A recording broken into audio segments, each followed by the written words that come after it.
Hey, what's up guys? Jake with Legacy 4x4 here again, and today we're back working. This is going to be part 4 of my do-it-yourself teardrop, square drop type trailer. With that said, let's get started.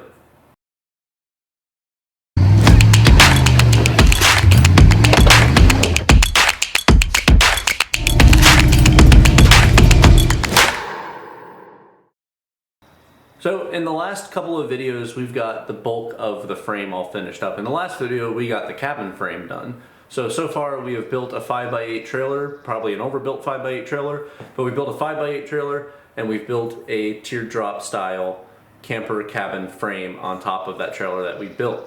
Now in this video, we've got to add in some small accoutrement to this trailer so that it can be fully capable but also ready for paint. So I'm trying to do all the metalwork now so that I can paint it before I start installing all of the sides. So we need to make something for the fenders, we need to make something for the lights, we need to make some spare tire holders, and we need to add in some trim and some other stuff onto the frame itself for door seals and for window placements. So we're going to start by doing the outriggers from the frame. So these outriggers are going to make for the fenders, the lights, and I'm doing an outrigger for a spare tire holder, and then I'll make the actual spare tire holder later on, but I'm going to make the outrigger right now so that I have a spot to put it. Now, with all that said, I got to do 3 2x2 pieces on each of the sides, and then I've got to do the 2 outriggers for the spare tires. I happen to have a little bit of 2x2 left over from when I built the frame. Not a lot of it. I've got like 3 total feet of it and some small pieces. I'm going to make a total of 6 8-inch wide outriggers. These are just going to be 2x2 pieces that go straight out from the frame at a 90-degree angle. There's going to be 2 at the rear here that are going to be for the lights to mount onto. There's going to be 2 around each of the wheel wells. That is where I'm going to mount the fenders onto when I make those. And then after that, we're going to also make a couple of forward ones for the spare tires. I don't know how many spare tires I'm going to run yet. It might be 2, might just be 1. I haven't really decided yet. I'm going to put an outrigger on both sides of it, first off so that it's symmetrical and that suits my OCD. And then I figured if I don't use one side of the spare tire holders, I can put like a step or something. So the spare tire holder is going to be these removable. The outriggers will be welded to the frame, but I'm going to have a removable section to it so that I could pull something off of it and maybe put a step, a ladder, a cool, whatever I want on that section. So with that said, let's cut down some 2x2 on the chop saw here, and then let's get it welded onto the frame.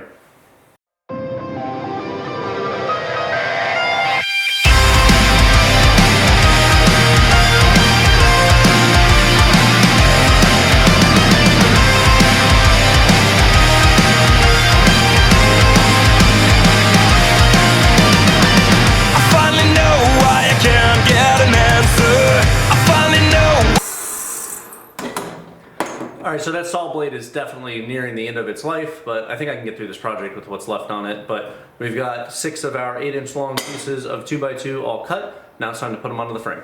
So we have our 6 outriggers all welded up onto the trailer. Super simple to put those on real quick. Now we got to make what's going to be our front outriggers. These are going to be a little different. These aren't just a straight piece of tube. My idea for them is basically this. A straight piece of tube, a little bit shorter than the other outriggers, and a small section of 2-inch, so this is a 2x2x2 cube, basically, of steel. Now my idea is, put this on there and kind of make like a little L, and then this will give me a place where I can throw a bolt through here and a bolt through here. So having those 2 bolts in there is going to make it anti-rattle. If I had just 1 bolt, no matter how much I tighten it, it could still potentially rattle around. But having 2 in there should make it a lot more sturdy, much less likely to rattle. Then when it comes time to add on some of my accessories, this is going to be a removable accessory point, so I can use a little bit more of this 2x2 that I have. I can make a vertical riser, and I can make, like, for one of them it's going to be for a panel to mount a spare tire to, and then I can use a little bit of 3/16 plate lining up over top of our holes on our 2x2 here, and then that'll give me a place to kind of like sandwich this, kind of like the way a trailer hitch works, but I'm going to make it by hand, and then I can just throw some bolts through it and then be done with it. So that's my basic idea. So I'm going to weld up these 2 little L's here on the table, and then I'm going to put them onto the trailer and weld them onto the trailer. So I'm going to do that next. Why I feel like a number. They keep a secret into their mind. They never talk even for telling lies. Make me feel at least like a monster. Make me feel at least like a fire. It seems I can find a place. Alright, so next up I'm still working on the rear of this thing. I need to add cutouts for the tail lights, and I need to add a little step that I'm gonna put on the back of this thing. So I'm gonna plasma cut out a couple pieces of sheet steel. I'm gonna do one more small half-length outrigger where I'm gonna put this step to give it the support that it needs, and then I'll weld all that together. These are the lights that I'm using. These are a 5-wire light. Now granted, I am only gonna, or these are 4-wire lights, sorry. I'm only gonna run a 4-wire trailer wiring harness on this trailer. These do have reverse. I haven't figured out how I'm going to wire that yet, but I had these, so I'm gonna use these. These require a 4-inch circular cutout. Now I don't have a 4-inch hole saw, so I'm gonna just plasma cut it by hand. You end up sandwiching this between 2 pieces of kind of like trim pieces, so you won't be able to see the roughness of the cut. So I'm gonna cut out 2 pieces for this, cut out a little stool, and cut out 2 more little outriggers, and then install them on the trailer. There's a world of things I'll never know.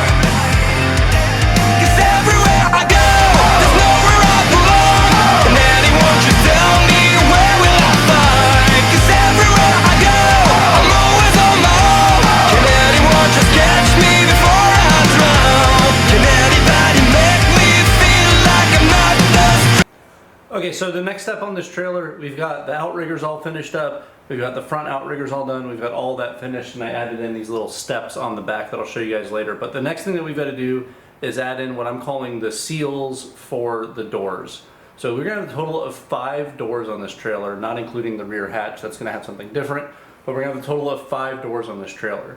Now to seal these, I've gone back and forth on a few different ideas, but the primary thing I'm gonna do is I'm taking some of this 1-inch by 3/16 flat bar stock that I got at my local steel yard, and I'm going to be welding it on the inside of the door openings. So I cut it down to the right size so that it'll fit in there nicely, and I'm gonna put that on the inside of these. On the inside of this, as you look at it once it's welded in, is where I'm gonna install the weather stripping. That weather stripping is then gonna be what actually creates the door seal. Hopefully this, between the weather stripping and some caulk and the steel itself, this will provide kind of like a channel, kind of like the way a modern car is built, a channel for the water to flow down and out and off of the trailer. The doors are going to be made out of wood. They'll be easily replaceable if necessary, but I don't want anything to get inside the cargo space of the trailer, so we're doing this. This also helps to provide a latching point for my different latches to hook onto. So this is a flat piece of steel, and it's going to provide a solid latch for my different latches to hook onto. So I've already cut all this steel down. I've got the first of them laid out on this frame here, so I'm going to go through and I'm going to weld in all of these different little supports. So let's just go to a welding montage.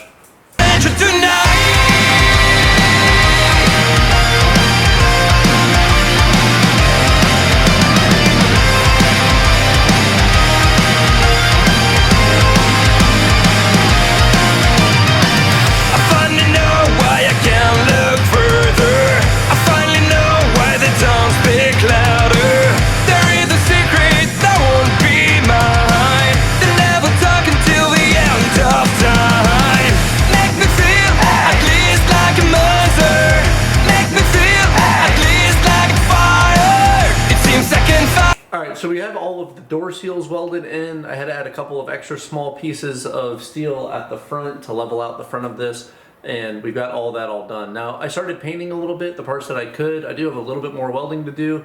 Namely, what I need to figure out is how I'm going to attach my drawer slides in here. So I haven't quite figured out what that's going to look like yet. So I got to figure out how I'm attaching the drawer slides, and I've got a little bit more finishing to do on some parts of it, but I'm getting the base of the trailer painted right now, or primed, for where I need all of that stuff. But I'm really happy with how this is turning out. I did make one mistake, and I had to move this bar back here, unfortunately. So when I measured the cooler that's gonna go in here, I measured it at 26 inches. I built my box here at 26.5 inches, symmetrical on each side. And then I realized when I added in my one inch door seams that is not gonna fit. So I looked on Yeti's website, and I thought the cooler was 25.5 inches wide, and so I was originally going to use a 1/2 inch seam. I didn't account for this, so I had to move this one bar here over 2 inches to the left so that the cooler would fit. Now by moving it 2 inches to the left, there's also no way to center the bar anymore, so the 2 rear hatches are going to be asymmetrical, which is not ideal for my OCD, but it'll be fine. It'll be fine. It's just a door. So anyways, we got all that stuff done. I've got to do a little bit more finish welding, a little bit more cleaning, and then we're gonna paint this trailer. So we're gonna roll into the painting section. Place to go. There's a world of things I never knew. 'Cause everywhere I go, there's nowhere I belong. And anyone should tell me where will I find? 'Cause everywhere I go, I'm always on my own. Can anyone just catch me before I drown? Can anybody make me feel like I'm not the stranger tonight? Hey, hey, what should I run away? All right, so skipping around a little bit because be honest, I was just out here vibing and I just was crushing through work. But we got the trailer done to the stopping point for today. I do have a teaser shot. I'm just mocking up one of the wood boards just to make sure it's the right size and everything, and I think it's gonna be perfect. So I'm just mocking that up for right now. But we've got everything done. I'll take you guys off the tripod and take you on the trailer in a minute. But let's start out with just talking over what all we did today. So we added in, you can kind of see, you'll see better up here, we added in all of our frames, we added in all of our ceiling, and we added in all of that stuff. We also added in, I needed to add a couple pieces of 1x1 to square off some things for the seals for the doors. We added in some toe tie down points, or not toe tie down points, some safety chain securing points to the front of the trailer.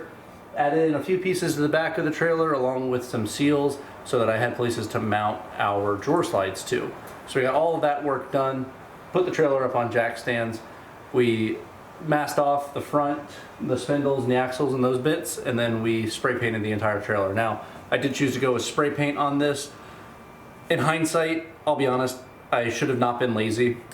I should have ordered some single stage automotive paint like what I've used on trailers and on cars in the past. It wouldn't have been that expensive. I should have hooked up the gun, brought the trailer outside, and I should have painted this like that.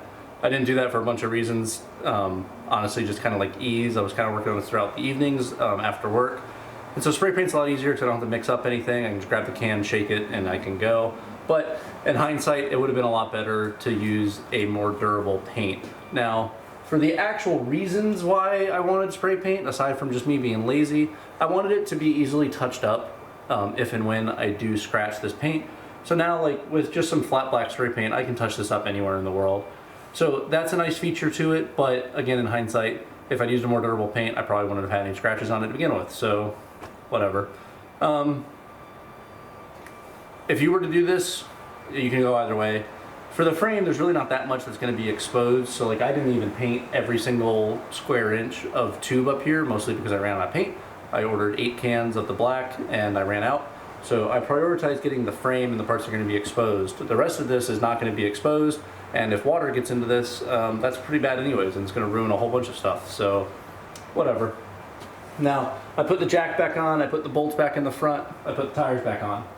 I did that so I can wheel the trailer out of here so I can clean out the garage real quick, and then I pushed it back inside. But let me get you guys off the tripod and I'll walk you guys around what we did. Now, coming up here, you can see where we added in our tow hook tie down points. These are a piece of 2x2 that I cut in half and then I re-welded back onto the trailer itself. It should be plenty strong for safety chains. Another option, if I have to, I'll drill through holes through this and I'll use a bolt and a nut with through holes through the whole tube. We added in all of these door seals. So as you can see up here, there's this 1x1 by 3/16 flat bar that I added into the inside of these. Now, it's not perfect. I'm gonna come through and caulk these edges where there's a little bit of gaps. Now the idea of this though is the doors for like these 2 doors, the 2 in the rear and the main door, are going to be made out of a piece of 3/4 inch plywood with some of this on the top of it to skin it. But 3/4 inch plywood, I'm going to route the inside of it out in straight lines so that it kind of recesses back, and then this is where the weather seal is going to be. And then there'll be caulk around all of these edges to make it watertight. But that's what that looks like.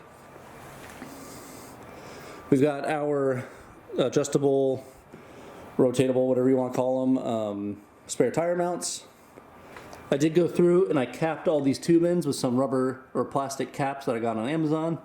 Added the tires back on it. You can see here's the main door seal, kind of how that looks. We built these plates and these outriggers, so these are steps so that you have a way to step if I have to get up to the top of the trailer. And again, rubber caps. I haven't capped this one yet because I need to run the wiring for the tail light still. So I need that open so I have access to it for tail lights. We added in these little taillight mounts, these super simple plasma cut taillight mounts that the taillights are going to tie into.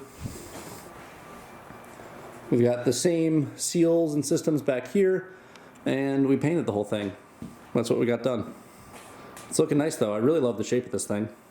Okay, so with all that stuff done, the next step is going to be to begin skinning the trailer. I'm going to do this, it's going to be multiple parts of skinning it because it's not going to be all done in one day, and I got to do some other stuff along the way. So the first thing we're going to do on the next video is lay down the floor. So the floor's got to go in first because I won't be able to access it once I get skins and roof on it. So the floor's going to go down, and then I'm going to start doing bits of the inside. But then I'm going to have to run the wiring through the inside of the trailer and get it all up in place before I do foam and outsides. So it's going to be kind of a hodgepodge of work, but the next video is going to be part number 1 of skinning the trailer, starting with the floors. After that, then we're going to finish up doing all the wiring, finish up all the skinning. We got paint, and then we got just accoutrements, drawers, and things like that to do. So I don't really know what the order of the next couple of videos are going to be, but stick around for more. I hope you guys like this. Make sure to like, share, and subscribe, and I'll catch you guys in the next one.